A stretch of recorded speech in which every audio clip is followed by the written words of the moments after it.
ለምንድነው ቅዱሳን ላይ ያለው ሲባል የወፈረ የጨመረ የእግዚአብሔር መገኘት ስለሌለ በዛ አቅጣጫ ላይ ሰዎች ጸልየው ስላልሆነ የመንፈስ ቅዱስን መገኘት ወደ ህይወታቸው ስላልጋበዙ እግዚአብሔር ዛሬ ይሄን መንፈስ ይመጣዋል። ቀንበር ምንድነው? ባርነት። ቀንበር መንፈሳዊ ጭቆና ነው። ቀንበር መንፈሳዊ ስራት ነው። ቀንበር በኢኮኖሚካ በፖለቲካ ስራት ውስጥ መግባት። ኢሳይያስ 10:27 ከቅባቱ ውፍረት የተነሳ ምን ይላል? ቀንበር ኦሪጂናል ቃል ሽሜን የሚል ቃል አለ። ሽሜን ማለት ኦይል ማለት ዘይቱ የተነሳ አንድ። ሁለተኛ ከስብዓቱ ስብዓት ማለት ውፍረት ነው። ሌላኛው ቃል ከመጨመሩ የተነሳ ከፕሮስፐር ከማድረግ ወይም ከመስፋቱ የተነሳ የሚጨምር። ይህ ክፍል ታሪካዊ ዳራ ወይም ታሪካዊ ባክግራውንዱ ምንድነው ሲባል በኢሳይያስ 10 ሙሉ የሚናገረው እስራኤል በይሁዳና በማን ተከፍላ ነበር? በእስራኤል ተብላ ተከፍላ ነበር። የይሁዳ መንግስት ራሱን የቻለ በማን ተወራ ነበር? በአሶሪያን መንግስት ተከባ ነበር።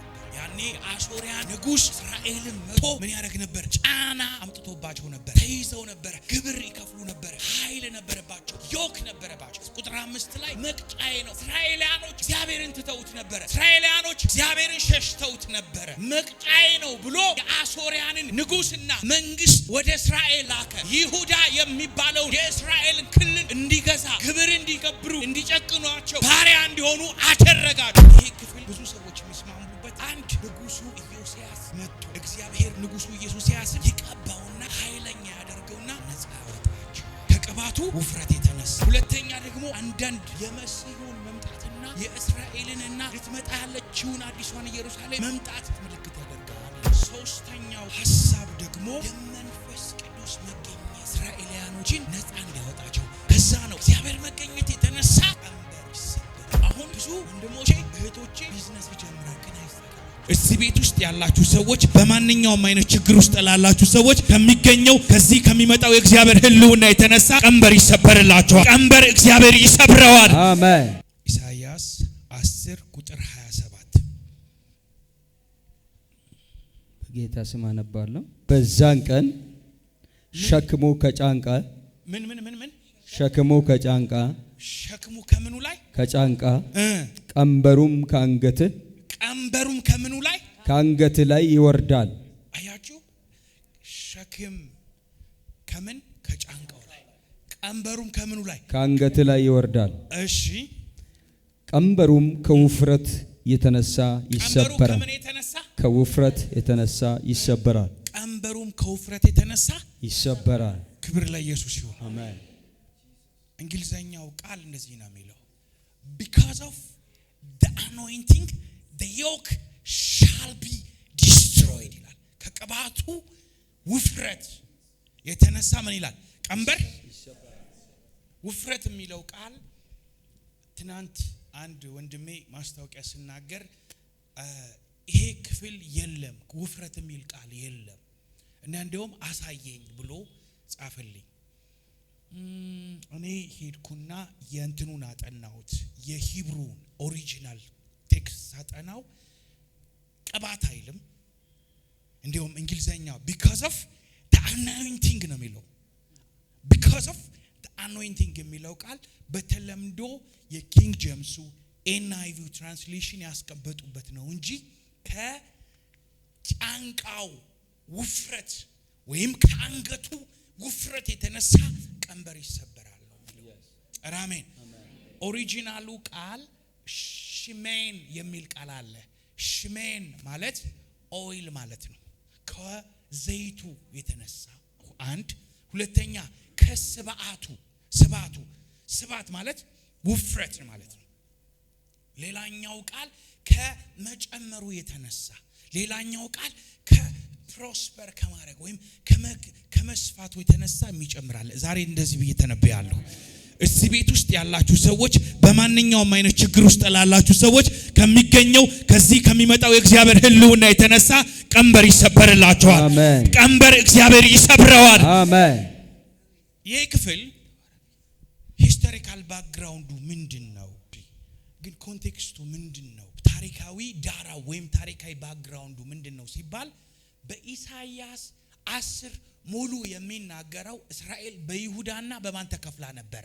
በእስራኤል ተብላ ተከፍላ ነበር።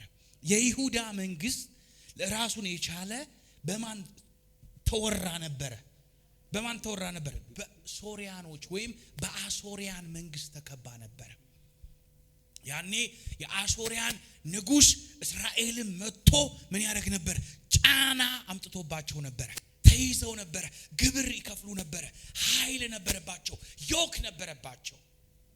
እግዚአብሔር እንዲያውም ለምን ሲባል የአሶሪያን መንግስት እግዚአብሔር የምኔ ነው ቁጥር 5 ላይ መቅጫዬ ነው። እስራኤላውያኖች እግዚአብሔርን ትተውት ነበር። እስራኤላውያኖች እግዚአብሔርን ሸሽተውት ነበር። መቅጫዬ ነው ብሎ የአሶሪያንን ንጉስና መንግስት ወደ እስራኤል ላከ።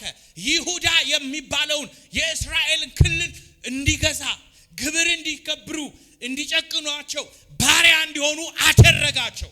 ወልደ አገር እሱ ሰውዬ እኔ ነኝ ብሎ በትዕቢት ሲሞላ እግዚአብሔር እቀጣዋለሁ አለ። ራሜ እቀጣዋለሁ። ይሄ ክፍል ብዙ ሰዎች የሚስማሙበት አንድ ከንጉሱ ኢዮስያስ መጥቶ እግዚአብሔር ንጉሱ ኢዮስያስን ይቀባውና ኃይለኛ ያደርገውና ነፃ ያወጣቸዋል ከቅባቱ ውፍረት የተነሳ። ሁለተኛ ደግሞ አንዳንድ የመሲሁን መምጣትና የእስራኤልንና ልትመጣ ያለችውን አዲሷን ኢየሩሳሌም መምጣት የመሲሁን የኢየሱስ ክርስቶስ መምጣት ምልክት ያደርጋል ይላል። አሜን አትሉም ወይ? ሶስተኛው ሐሳብ ደግሞ የመንፈስ ቅዱስ መገኘት መብዛት እስራኤላውያኖችን ነፃ እንዲያወጣቸው፣ ግብር እንዳይገብሩ፣ ተጽዕኖ እንዲያመጡ። ለምን በኢሳይያስ 38 ላይ ይሄ ክፍል የአሶር መንግስትን 185,000 ህዝብ ምን አደረገ? አንድ መልአክ መጥቶ ህዝቡን ምን አደረገ? ነፃ ወጣ። እንዲሁም በዛን ጊዜ የነበረው የይሁዳ ህገ መንግስትና አገዛዝ በ185,000 ህዝብ ላይ የነበረውን ራሽን ወይም የጦር ምግብ መውረስ ጀመሩ። ህዝቡን ማብላት ጀመረ። ህዝቡን ማብለጽግ ጀመረ። ከዛ ነው ከእግዚአብሔር መገኘት የተነሳ ቀንበር ይሰበራል። ቀንበር ምንድነው? ባርነት ነው። ቀንበር መንፈሳዊ ጭቆና ነው። ቀንበር መንፈሳዊ ስራት ነው። ቀንበር በኢኮኖሚካል በፖለቲካል ስራት ውስጥ መግባት ነው። አሁን ብዙ ወንድሞቼ እህቶቼ ቢዝነስ ይጀምራሉ፣ ግን አይሳካላቸው። ቀንበር በሉ እስቲ ዛሬ በኢየሱስ ስም ቀንበር ይሰበራል። አሜን። ቀንበር ለምንድነው ቅዱሳን ላይ ያለው ሲባል የወፈረ የጨመረ የእግዚአብሔር መገኘት ስለሌለ፣ በዛ አቅጣጫ ላይ ሰዎች ጸልየው ስላልሆነ፣ የመንፈስ ቅዱስን መገኘት ወደ ህይወታቸው ስላልጋበዙት እግዚአብሔር ዛሬ ይሄን መንፈስ ይመጣዋል። ለዛ ነው ይሄንን ቅባት ምልክት አድርገን እንድንጸልይበት ዋናው ምክንያት ክርስቲያኖች በቢዝነሱ ስኬታማ አይደሉም። እኛ በላይ ነው ሀገራችን እና በላይ ስለምንሄድ ሁሉን ነገር ትተነዋል ያሉ ሰዎች አሉ። ገዳም ግባ በሉት እስቲ። ሰማይ ስንገባ ወርቅ ነው መንገዱ የሚል ሐሳብ አለ። ኦፍ ኮርስ አንድ ነገር ልንገራችሁ፣ እኛ የኪንግደም ሜንታሊቲ ነው። ባይ ዘ ዌይ እዚህ ቤት ውስጥ እግዚአብሔር ኃያላኖች እንዲነሱ እንፈልጋለን። በፋይናንስ የተበለጸጉ ሰዎች እንዲነሱ እንፈልጋለን። ለምን አስራቱን እየበላን እኛ እንድንወፍር ቤት እንድንቀይር አይደለም። ልብ ብላችሁ ስሙ። የእግዚአብሔር መንግስት the kingdom of God የምትባለው መስፋት አለባት። በጨለማው ዓለም ውስጥ ያሉ ሰዎች ለምሳሌ እስላሞች ፐርፐስፉል ነው 4-5 ሚስት እንዲያገቡ የሚደረገው። እስላሞች ገንዘባቸውን ኢንቨስት የሚያደርጉት ለሃይማኖታቸውና ለኪንግደማቸው ነው። አሁን 4 ዓመት 5 ሚስት አግብተው ከአንዷ 8 ይወልዳሉ። ፖፑሌሽኑ እየጨመረ ይመጣል። ዶሚኔት ያደርጉ ይመጣሉ። ክርስቲያን አሁን 4 ተጋቡ እያልኩኝ ግን አይደለም። ስሙኝ፣ የኪንግደማቸው ስትራቴጂውን ነው ማሳያችሁ። መስጊድ ለመስራት ቶሎ ነው የሚሰሩት። የሚያረጉትን ነገር ከፋይናንሻል ነገራቸው ሲስተማቸው ለምን እነሱ የሚሰሩት ከኪንግደማቸው አንፃር ነው። ብዙ ክርስቲያን ግን ከራሱ ነው። አንቺ ባለጠጋ የምትሆኝበት ዋናው ሚስጥር ልጆች የምታሳድጊበት፣ ባል የምታገቡበት፣ ሚስጥር የምትወዱበት ከእግዚአብሔር መንግስት አንፃር ነው። የእግዚአብሔር መንግስት ሁሉን ትገዛለች ይላል። እግዚአብሔር መንግስት ሩል ኦቨር የምታረግበት ዋናው ምክንያት እግዚአብሔር እዚህ ቤት ውስጥ ሰዎች እንዲነሱለት ይፈልጋል። ሰዎች እንዲነሱለት። እኔ መልታይ ሚሊዮነር ሆነ ብትነሳ መጽሐፍ ቅዱስ በነፃ መሰጠት አለበት። ያንን ስፖንሰር የሚያደርግ ሀብታም ሰው መሆን አለብህ። አሜን። አሁን እኮ መጽሐፍ ቅዱስ 5000 ብር ገብቷል። ድሮ በነፃ ነው የምናገኘው መጽሐፍ ቅዱስ። እኛ በነፃ አግኝተን አንብበን ነው ጌታን ያገኘነው። 5000 ብር ከየት ያገኛል ሰው? በነፃ ወንጌል የሚሰብኩ ሰዎች የሚበሉት አጥተዋል። አያችሁ፣ እኔ በሉ እስቲ እምባረከው ለእግዚአብሔር መንግስት አስፈላጊ ስለሆንኩኝ። do you think የቴሌቪዥን ቻናል ከመጣ በኋላ ሰዎች ወደ ጌታ የመምጣታቸው ሚስጥር በጣም ብዙ ነው። የሚያዩት የሚገለጠው የመንፈስ ቅዱስ ሚስጥር መገለጥ ሰዎችን ነፃ የሚያወጣው የእግዚአብሔር ኃይል። እነዚህ ሰዎች ወደ እግዚአብሔር መንግስት ያ ግን የሚከፈለው ኦልሞስት ባለፈው ሲያወራ ነበር ፕሮፌት ሚራክል በወር እስከ 2 ሚሊዮን ብር አወጣለሁ አለ። ኢትስ ሞር ዘን። እዚህ ቤት ውስጥ ግን እንደዚህ ጸልያለሁ። ዘይት ሳንሸጥ ምን ሳናረግ እግዚአብሔር ግን ስፖንሰር ሆናለሁ ብሎ የሚነሱ መልታይ ሚሊዮነሮች እዚህ ቤት እንዲነሱ። አረ አሜን በሉስ። አይደል? ለምንድን ነው የምትባረኩት? ለምንድን ነው የምባረከው? ለእግዚአብሔር መንግስት ኮወርከር። እናንተ ከእግዚአብሔር ጋር አብሮ ሰራተኛ ናችሁ። እኔ አብሮ ሰራተኛ ነኝ። ቢዝነስ ከፍቱ ይሄ ስራ የኔና የኢየሱስ ነው ብላችሁ ጀምሩ። እግዚአብሔር ከናንተ ጋር ይዋጋል። እግዚአብሔር ከናንተ ጋር ይሰራል። የቀበረ ቅባት ይመጣል። አካባቢው ላይ ያለ ጠንቋዩን ትመታላችሁ፣ ድግምቱን ትመታላችሁ፣ ጨለማውን ትመታላችሁ። በዚህ ሜንታሊቲ ሰው እየኖር አይደለም። ለምንድን ነው ልጅ የምትወልዱት? ለምንድን ነው ልጅ የምትወልዱት? ለምንድን ነው ልጅ የምትወልዱት? እኛም ስለወለድን እናንተም ትወልዳላችሁ። እግዚአብሔር ባረከን ተብሎ የክርስትና ምናምን ይሰጣል፣ ከዛ ይረሳል። ኖ የጨለማውን ዓለም ዶሚኔት የሚያደርጉ ልጆች ከናንተ እግዚአብሔር ይፈልጋል።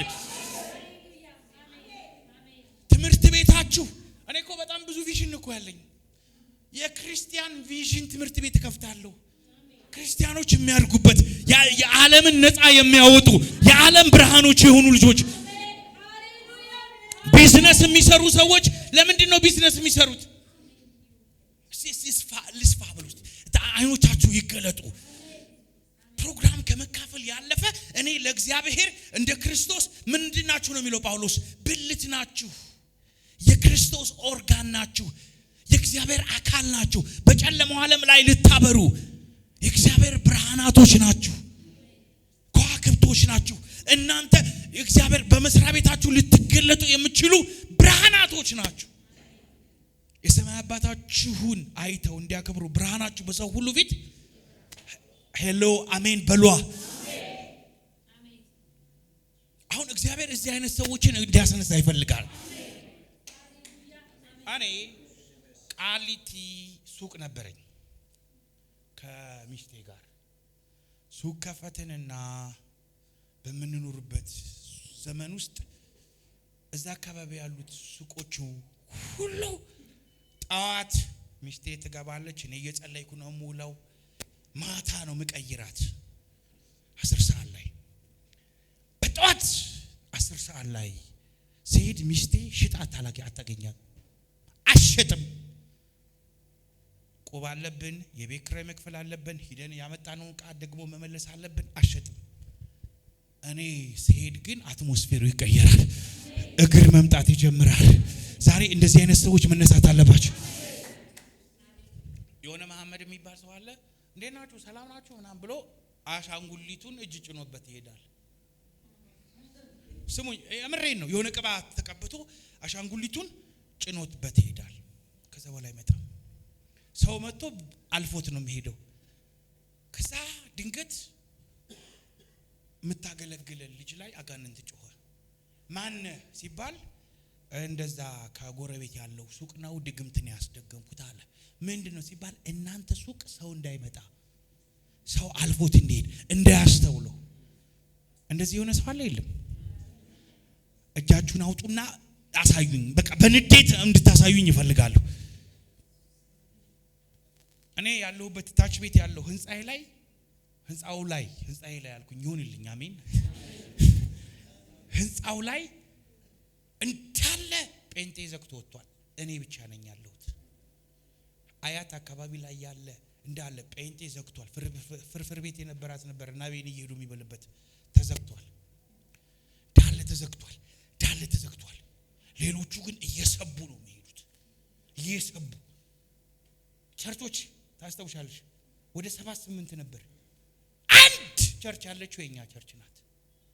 በስንት ተግዳሮት ሰው ያስቀረ ምን እያለ ለምን የእግዚአብሔር መገኘት ልዩነት ካለ ነገሮቻችሁ መቀየር ይጀምራል። ለምንድን ነው ክርስቲያን ስራ ጀምሮ ማይሳካለት? አና ኪንግደም ሜንታሊቲ የለንም። የምሰራው ለእግዚአብሔር መንግስት ነው። ትርፌ አስራቴ በእግዚአብሔር መንግስት ላይ ተጽዕኖ ያመጣል። እኔ የዓለም ብርሃን ነኝ የሚል ሜንታሊቲ የላችሁ። ለቤት ለመኖር ነው። ለመኖር ለቤት ለመቀየር ኖ ውጡ ከዚህ እይታ። እኔ የምሰራው ለእግዚአብሔር መንግስት ነው። አሜን። አሁን እኮ ለዚህ አባል ቸርች ነው ሙሉ ወንጌል ሄደሽ አስራትሽን ስከፍቺ ሙሉ ወንጌል ላይ ያለው የእግዚአብሔር ኃይልና ሲጠናከር ያ ቤተ ክርስቲያን እየጨመረ ሲመጣ አካባቢውን መውረስ ይጀምራል። እኔ ለእግዚአብሔር መንግስት በሉ አስፈላጊ ነኝ በሉ። አሜን። አስፈላጊ ሰዎች መነሳት አለባቸው። ቢዝነስ እንዳለ ጴንጤው ሽምድምድ ብሏል። ትንቢት ይሰማል። አረጋሽ ወይኔ እንደዚህ ወይኔ። ከዛ ግን ለውጥ የለም። ለምንድነው ለውጥ የሌለው? አጸልዩ። ሜንታሊቲያችሁ ከእግዚአብሔር መንግስት ጋር ኮኔክት ባደረገው አይደለም። ዛሬ እዚህ ቤት ውስጥ ግን ኃያላኖች ሲነሱ ያለ እናንተ እኮ የምድር ጨው ናችሁ። እናንተ እኮ የምድር ብርሃን ናችሁ። እናንተ ስትገቡ እኮ እዛ አካባቢ ያለው ሲስተም እኮ መቋረጥ አለበት። ድግምት እኮ መፍረስ አለበት። እኔ ቤት ፊት ለፊት የተከራየሁበት ሰውዬ ሆቴል አለው። ባለ ሆቴሉ ሰውዬ ጠዋት እኔን ማየት አይችልም፣ ይፈርስበታል። እስቲ አፈርሳለሁ ብሎ እስቲ ካየኝ ይፈርሳል። ከቤቱ አይወጣም። ሻሽ ዶሮ ያርዳል፣ ግድግዳውን ይቀባዋል። ሆቴል አለው። እኔ ደግሞ ያኔ እግዚአብሔርን ቀባኝ እያልኩኝ ራባራ 10 ሰዓት ነው የምጸልየው። መጨረሻ ላይ ነብይ ያለኝ በቃ እኔ ጌታ መቀበል እፈልጋለሁ። ለምን ስለው እኔ በሰልፍ እኮ ነው ባይዘው ምግብ ቤቱ እንደውም እኔና ሚስቴ ራሱ ምግብ የምናስመጣው ከዛ ቤት ነው። ይጣፍጠናል እያልን ዛሬ መታበርሽ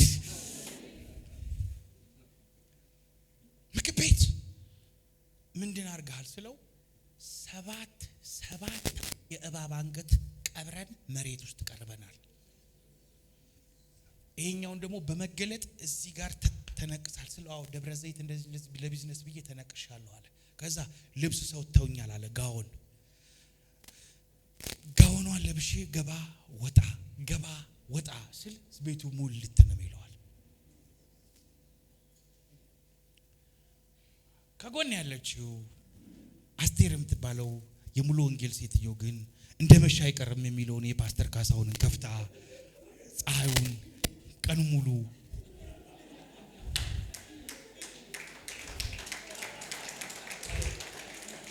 እውነት ነው ውሸት ነው እንደ መሻ አይቀርም። ዛሬ ግን በኢየሱስ ስም እንቀይረዋለን። እግዚአብሔር ቀን አለው ለሁሉም የሚባል ሳይንስ የለም። እንጸልያለን፣ እንሰብረዋለን። አሁን ትጸልያላችሁ አትጸልዩ?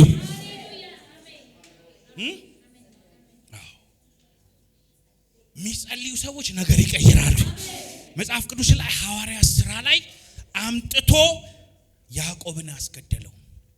ጴንጤ ስለሆንክ መንፈስ ቅዱስ ካንተ ጋር ስላለ ሸሬቤሬቤሬ ስላልክ መገለጥ ስላለ ሰይጣን አይምርህም። እስቲ ከጎን ላለው ሰው ሰይጣን አይምርህም በሉት።